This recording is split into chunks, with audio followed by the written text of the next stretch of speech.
Біздің әрқайсымыз заманауи қалалық өнердің бағыттарының бірі көше өнері туралы кем дегенде бір рет естідік.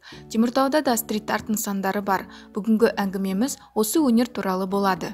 1960 жылы қайта бекітілген бас жоспар бойынша Теміртау отандық және шетелдік қала құрылысының заманауи тәжірибесі мен жетістіктері бойынша 30 гектар шағын ауданның құрылысы басталған республикадағы алғашқы қала болды. Осылайша бір жылдан кейін қалада қарапайым дизайны бар үлкен панельді үйлер пайда болды. Олар хрущевкалар деп аталды.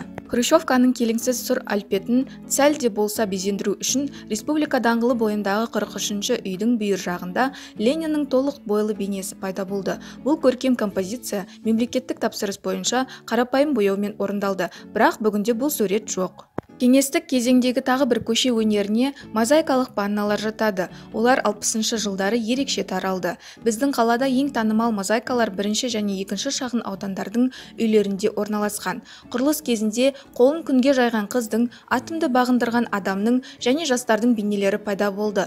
Бұл бейнелер бейбітшілікті, жастық шақты, индустриалды және техникалық дамуды бейнелейді. Суреті бар блоктар шығыс өндірістік базада орналасқан үй құрылысы зауытында жасалып, құрылысқа әкелінді. Сол жерде құрылысшылар мозаикалық панна жинады.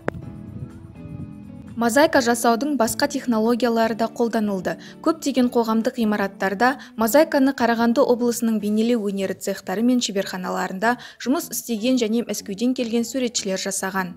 Мозаиканы жасауға қолданылатын материалдар түрлі түсті шынылар, ұлулардың қабықтары, моншақтар, шыны плиткалар, керамика, ағаш, табиғи тас, қиыршық тастардан бағалы түрлеріне дейін. Басқаша айтқанда, сіз кез келген қатты материалды пайдалана аласыз. Мәселе тек оның эстетикалық құндылығында. Бірақ ең дәстүрлі материал әрине түрлі түсті шынылар. Бүгінде теміртаулықтардың осы көше өнерінің нысанын өз қолдарымен ұстап көруге мүмкіндігі бар.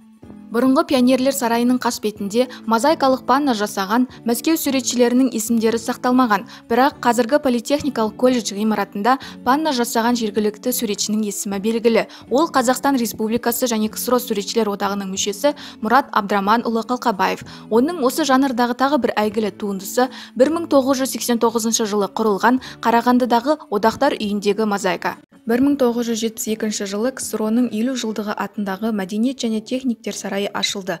Ғимараттың ішінде де сыртында да бүкіл кеңес одағына белгілі дарынды суретшілер мен мүсіншілер тобы жұмыс істеді. Сарай қасбетіндегі еңбекті Теміртау және ғарыш мозаикалық паннасының авторы Борис Петрович Милюков. Мозаикалық панналар жарқын кезеңге айналды және 20 ғасырдың монументалды өнерінің жылнамаларына енді. КСРО суретшілер одағының мүшесі Вележева Мирель Александровна, Мәдениет сарайының ішіндегі скрафиттің авторы.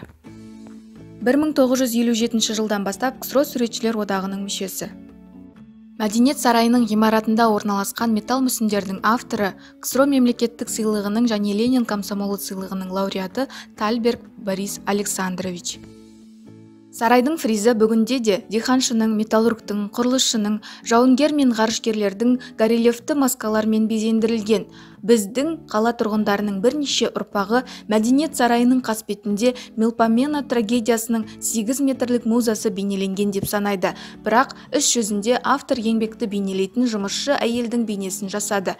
Теміртаулықтардың арасында Мелпомена туралы нұсқаның қайдан пайда болғаны белгісіз.